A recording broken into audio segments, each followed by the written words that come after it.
This is an Mk6 Jetta. That's model years 2011 to 2017.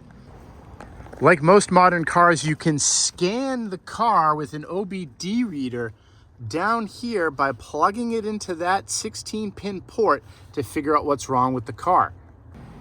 If your OBD reader shows code 0556,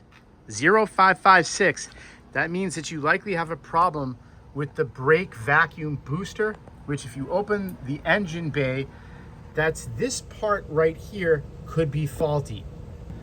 The low-hanging fruit, easiest thing to check with that is to see if the fuse for it is out. You want to hope that that's the only problem because that's the easiest repair. I see here that the brake system vacuum pump, the part that I just showed you, is F26, a 15A in the fuse box. Let's go to the fuse box.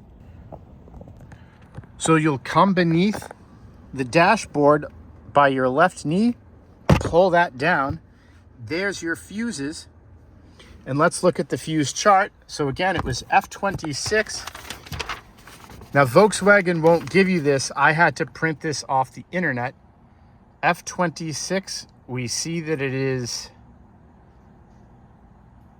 the upper row on the right, 2 over from the top. So that means it is right there.